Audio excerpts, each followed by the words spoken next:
Alright, we have a new character inbound, which actually is a new ship inbound.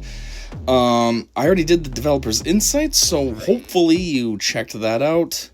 If you didn't, whatever, per usual, you're not really missing out on too much. It's just the dumb little story that they give for the inspiration and all this, and I add a little commentary. So yeah, you're here for the kit reveal, so let's get into it. Real quick, before I even get started, I was just thinking about this, and I'm like, this is weird, because we don't usually get ships. It's characters, and then once in a while, like in this, they're like, oh, here, by the way, here's a ship. We forgot we actually have a ship faction as well.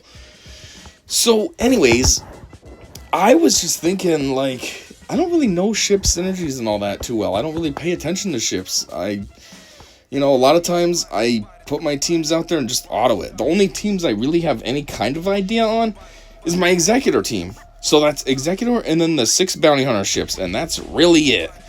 So, a lot of times with characters, at least I can kind of think of how the synergy might work with the teams that it's related to. I mean, Pirates was kind of hard, this last dumb era that we had, because Pirates are, new and stupid and nobody cares about them. But if it's got like Jedi synergy or Rebel synergy or something, I can kind of think of how you'd be able to place it in the team and what benefits it can bring based on what you're seeing in the kit. With a ship, I feel like I might be a little lost. I'm not used to ships. I don't, I know the Rebel team is decent, but I don't know the Rebel team kit well enough to know like how this synergy is gonna work with it. So this one's a bit different. It's kind of weird. I'm just gonna be like talking in the dark basically. But anyways, I know that was. Some people are going to be like, oh, so much yapping. You don't want to hear it. I get it. So anyways, let's just get into it. All right, the basic is Covert Barrage. Just a real quick side note. Why is the font so huge? Jeez. It's never that big. Anyways, hey, it's that planet thing too, just like in the movie. The shield, closes off the planet, and there's just that one little hole that the Rogue One units could get in there. Anyways, final text. Deal special damage to target enemy 3 times and target lock them for 2 turns. If the enemy capital ship is Empire, this target lock can't be resisted. Alright, special 1. I'm the pilot. Cooldown 3. Crew ability, Bodhi Rook. Alright, so what does this do? It just looks like a sea turtle, this ship. It's so weird. I mean, that's probably what the inspiration for the design was. Alright, kind of looks like you're just wildly shooting all over the place. Look at this. Shoots way over there at your own ship. Like, what the hell? Final text. Deal special damage to all enemies, including your own ship. If Profundity is the active ally capital ship, call Outrider to assist and reduce target enemy's target by 10 for 2 turns, which can't be evaded or resisted. Okay. And call Outrider. So, clearly there's some synergy for Outrider. Of course, does the animation show that? No, it shows one of the U-wings. Like, great job, CG, making it so that then your animation reflects what the actual wording is. Anyway, special 2. Spoofed clearance codes. Cooldown 3. Crew ability, POW. Yeah, I saw this in the developer's insights. It's Bodhi Rook and POW apparently are the pilots on this. I thought it was just Bodhi Rook. I mean, everything, I haven't looked, every time I do a kit reveal, I do it in real time with you guys. I never look at this ahead of time, and I typically don't listen to anybody else doing the kit reveal, because I want to go into it blind and kind of experience it for the first time, like you guys kind of are. And so I did know about Bodhi Rook because, you just hear it. The guild talks about it in the chat or whatever, so you get exposure. Like, I knew there was this ship before I even checked the forums. I was like, oh, I guess there's a ship I'm going to have to make a kit reveal video on. But they were talking about Bodhi, but no one ever said anything about POW. I didn't know POW was actually part of this, but clearly he is, because Special 2 relies on him. So, in a way, for me, that sucks. I thought I was going to have a ship that's at least got a strong crew out the gate, because my Bodhi, he's not super strong, but I am currently working on him, because my guild asked me to for the Rise of the Empire territory battle, so then he'd be strong enough for whatever node that he needs to be deployed on. So I was like, well, at least I'll have that. But no, because I haven't worked on POW at all, so that's 50% of the way there, I guess. Anyways, final text. Rebel allies recover 20% protection and gain tenacity up for 2 turns, and if the enemy capital ship was Empire at the start of battle, inflict accuracy down on target enemy for 2 turns, which can't be resisted. If Profundity is the allied capital ship, reduce the cooldown of all Rebel allies by 1. That's pretty good. Everybody gets a cooldown reduction. That's good. I thought the whole point was that you would want to put this with Profundity because the ship is supposed to be a Profundity lifter. So, I mean, it says if Profundity is the allied capital ship, because, yeah, somebody could do something stupid and put it with, like, a home 1 or something, but, like, why would you? You know that you're supposed to be using it with Profundity. Like, just put it there.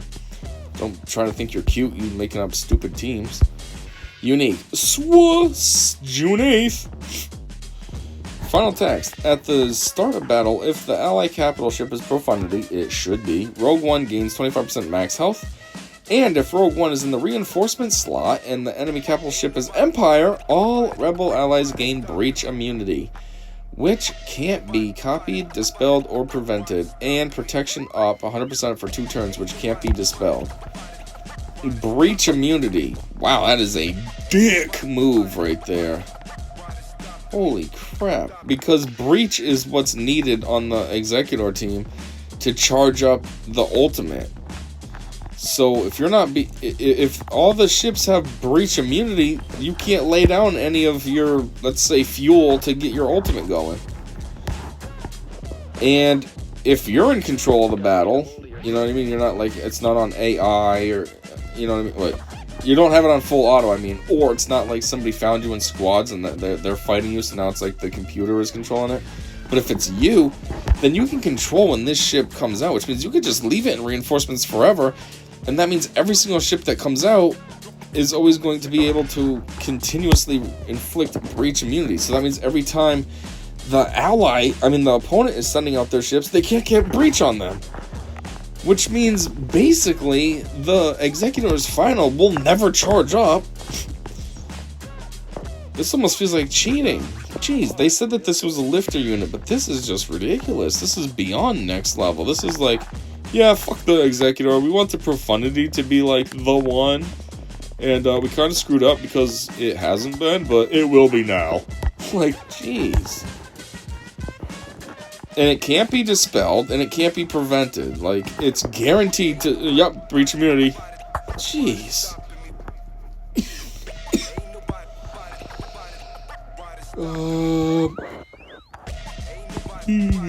Yeah, okay. If the enemy capital ship is Empire, while Rogue One is active or in reinforcements, so basically as long as it's somewhere on the playing field, non-capital ships are immune to cooldown reduction. Non-capital ship enemies are immune to cooldown reduction. What? Okay, that's weird. Wait. What? Oh, that's real good. Wait. What does that mean? If the enemy capital ship is Empire, while Rogue One is active or in reinforcements, so basically anywhere, non-capital ship enemies are immune to cooldown reduction. So what does that mean? Does that mean that, you know how normally a move might have a cooldown of 3 and you have to take 3 turns before you can use it, because that's the cooldown? Does this mean that 3 is going to stay 3 forever because they're immune to reduction? What the heck? That's garbage too. I mean, if this team's going up against you, is what I'm saying, this is garbage. If you're the one doing this, then it's sweet, but otherwise... Whenever an ally evades an enemy attack, they gain speed up for 2 turns. While there are other non-capital ship allies, Rogue One can't be targeted and is immune to taunt effects during enemy turns. Is immune to taunt effects during enemy turns. What's that mean? So, like, the Hound's Tooth would taunt on an Executor team. So, does that mean that this ship can just ignore that and go after whoever it feels like? Or does that mean, because it says that this ship can't be targeted, so does that mean, like, it can't also have, like, a marked or something put on it, so that way then it's sort of, so to speak, taunting? I mean, I guess that means targeted. I don't know. What does that specifically mean? I'm just confused by the wording here. Man, this ship is a pain in the cock. This is more than a lifter. Jeez. This is basically nullifying the Executor. Reinforcement. Well, there is now. Final text. Enter battle. Oh, okay. Inflict healing immunity on all enemies for 2 turns, which can't be evaded or resisted. Cool. So as if there wasn't enough crap levied on the opposing team, let's just give them healing immunity as well. If Profundity is the ally capital ship, reset the cooldown of call reinforcements. And if the enemy... What the heck does that mean? So that means you could call this ship in, and then the very next turn call in another one? Jeez. And if the enemy capital ship is not Sith, increase download by 20%. What? What does that mean? I don't know what that means. What is download? Is that a move? Is that a move like the capital ship has? I don't know. If the enemy capital ship is Empire, increase the cooldowns of non-capital ship enemies by 1. Okay, so you're supposed to be immune to cooldown reductions, and on top of that, you're getting your cooldowns boosted by 1? That's just a double dick move. So a cooldown of 3 is now a cooldown of 4, and apparently you're stuck at that cooldown of 4 because now you're immune to cooldown reductions due to this ship's abilities. Like, what the F? It's funny, though, because just like a lot of the synergies that I think were listed in GL Hondo's kit, I think, right? A lot of characters... what was it? I think it's in GL Hondo's kit. There's a lot of synergies that said, you know, if this, then that, and blah, blah, blah. But without it, then that means you're missing out on a whole bunch of stuff. Or maybe it was Vane. I don't know. One of those pirates, though, they had tons of synergy with somebody else, and it was just funny because it's like, okay, so if that one's not around, then none of this even matters. And that's like this. This ship is such a pain in the cock for what it can do, but it only matters if it's under Profundity. If you put it under Home 1 or even a Radis for whatever weird reason, then it's just going to be an average run-of-the-mill ship that isn't going to do much of anything. So weird. Anyways, let's see what the community says. So we have finally getting back to real good Star Wars, Rebels and Empire. Yeah, so this dumb pirate nonsense. And a ship, no less. I'm excited for the first time this year. Yeah, no, a ship. Very random. We never get new ships. It's a bit annoying that it's basically just written to be a hard counter to P1 explicitly instead of requiring the player to understand and work for it. But I guess that's your kit design these days. That's true too. I mean, this is ridiculous. I was just reading it. It's just like totally negates everything about the Executor. It's just like, yeah, fuck you. Here you go. This ship's gonna come in, completely wreck you just naturally without even doing anything. Just existing is gonna wreck you. As long as it's under Profundity. But yeah, this person does have a point. Instead of like actually understanding, they can't figure out how to make it work. But at the same time, I'm trying to play a mindless mobile game. Like, do I really want to have to decode a kit? And, oh, what is this really telling me? Oh, now I get it. Something ridiculous like this kit that's straight to the point is the best. And then I don't have to think. You just know, wow, okay, so this is a pain in the cock. Let me plug and play. Not, is this going to work like I think it is? Anyways, yes, great work, CG. Awesome, dickhead. Hoping for more editions like this. I vote for these, please. What the hell? You came up with a whole list of characters that you want? Well, looking at these. Andor. You put all kinds of Andor characters. Attack of the Clones. What's this? Count Dooku's. That would actually make sense. It's kind of goofy that it's not in the game. Fourth sister. So they miss one and you're like, oh, by the way. Okay, Darth Plagueis on your list here really should be in the game. Makes a whole bunch of sense. But he better be, if they do put him in the game, he better be a mother effing GL.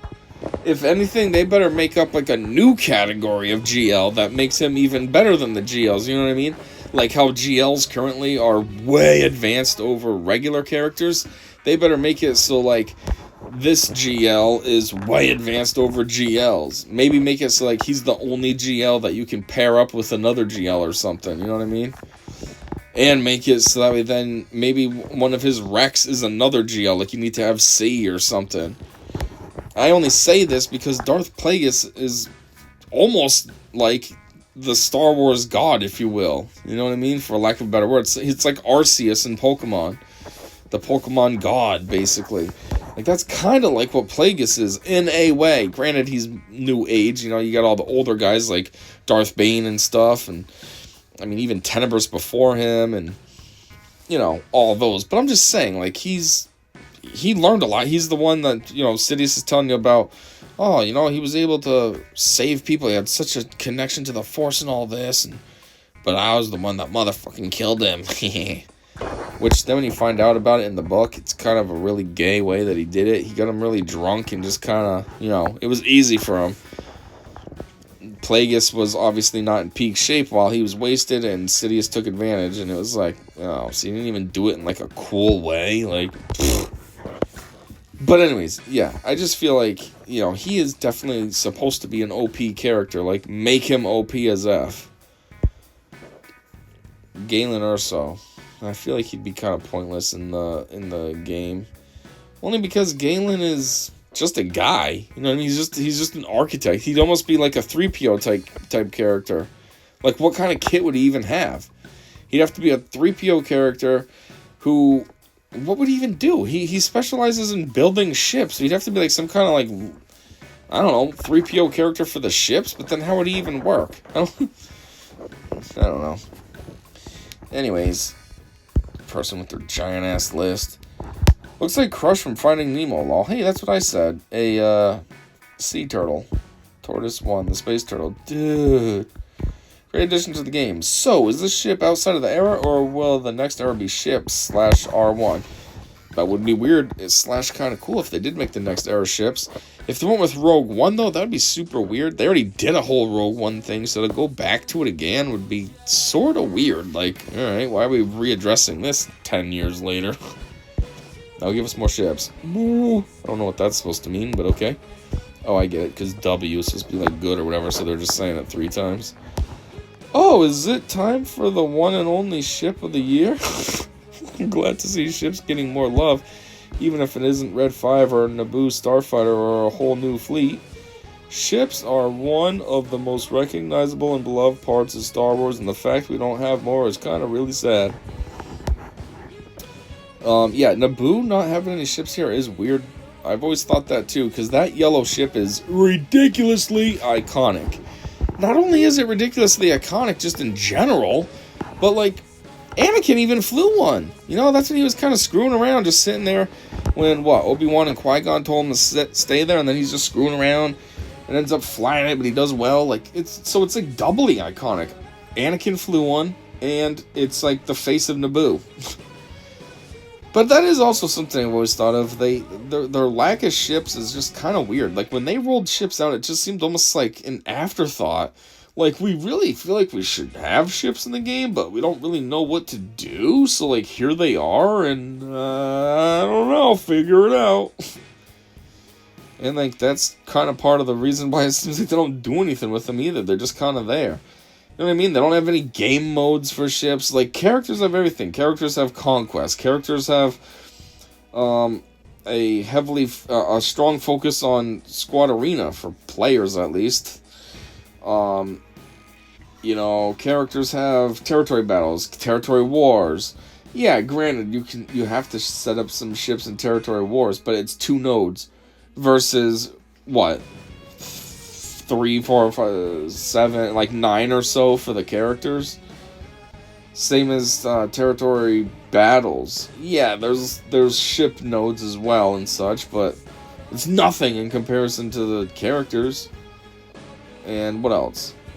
Characters just have a lot more focus. Ships are just kind of there, like, here they are. So yeah, I do feel like they probably should maybe do something more with it. I'd say just get rid of them, because they don't do anything with them, but the ships kind of are just as iconic to the Star Wars world as the characters are. I mean, a lot of the movies start out in a dogfight in space, so it's like, you can't really throw something away that's, start in movies. Anyways, is it time for the that's weird. Is that the same comment twice in a row? It is. Hell yeah!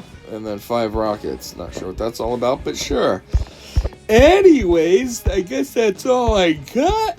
So, thanks for checking this out with me, and until next time, whatever comes next, maybe it's another ship, maybe it's a character, I don't know.